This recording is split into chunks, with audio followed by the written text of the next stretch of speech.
अजित पवार शिरूर हवेली मतदारसंघातून निवडणूक लढवणार का असा प्रश्न निर्माण होतोय। लोकशाही मराठीला सूत्रांची माहिती मिळते। भाजपने शिरूर हवेली या पारंपरिक मतदारसंघावरील दावा सोडलाय का? भाजपने शिरूर हवेली मतदारसंघातील इच्छुकांच्या मुलाखतीच घेतल्या नाहीत। मुलाखती न झाल्याने भाजप कार्यकर्त्यांमध्ये अस्वस्थता आहे। पक्षश्रेष्ठीकडूनही भाजप कार्यकर्त्यांना ठोस आश्वासन नाही अशी माहिती आता सूत्रांकडून मिळते।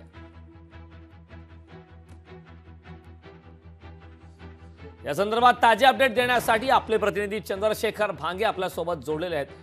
चंद्रशेखर, अजित पवार हे खरं तर बारामती त्यांचा मतदारसंघ आहे, त्यांचा बालेकिल्ला आहे, मात्र त्या ठिकाणी ते निवडणूक लढणार नाहीत अशी माहिती आली। मात्र आता शिरूर हवेलीतून अजित पवार निवडणूक लढणार का, त्या प्रकारचे संकेत सध्या दिसत आहेत। काय या संदर्भात सविस्तर माहिती? शिरूर हवेली मतदारसंघ जो आहे त्या मतदारसंघातून अजित पवार हे गेल्या अनेक दिवसापासून चाचपणी करत आहेत। कारण बारामती मतदारसंघातून ज्यावेळेस लोकसभेला त्यांचा पराभव झाला, त्यांच्या पत्नी सुनेत्रा पवार यांचा पराभव झाला होता आणि या सगळ्या पराभवानंतर पुन्हा बारामतीमध्ये ते रिस्क घेणार का याची सुद्धा खरं तर महत्त्वाची माहिती असणार आहे। आणि पुन्हा त्या ठिकाणी रिस्क नको म्हणून त्यांनी दुसरा मतदारसंघ जो आहे तो पुणे जिल्ह्यातील शिरूर हवेली या ठिकाणाहून निवडणूक लढवणार असल्याची माहिती समोर येत आहे।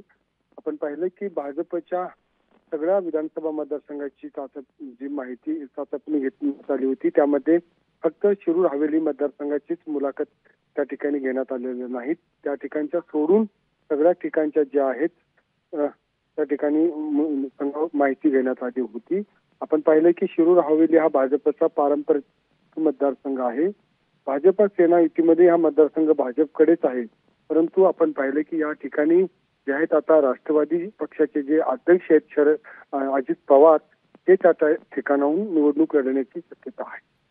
कारण नक्कीच चंद्रशेखर, आता आगामी काळात नेमकं विधानसभा निवडणुकीमध्ये काय घडतं, अजित पवार नेमकं कुठल्या मतदारसंघातून लढतात हे पाहणं महाराष्ट्रासाठी उत्सुकतेचा विषय। खूप खूप धन्यवाद चंद्रशेखर या सविस्तर अशा माहितीबद्दल। लोकशाही मराठी ऐका, पहा, जागरूक रहा। काँग्रेस खासदार चंद्रकांत हंडोरेंच्या मुलाकडून अपघात झालाय। गणेश हंडोरेंने दुचाकी स्वाराला उडवलंय। अपघातानंतर गणेश हंडोरे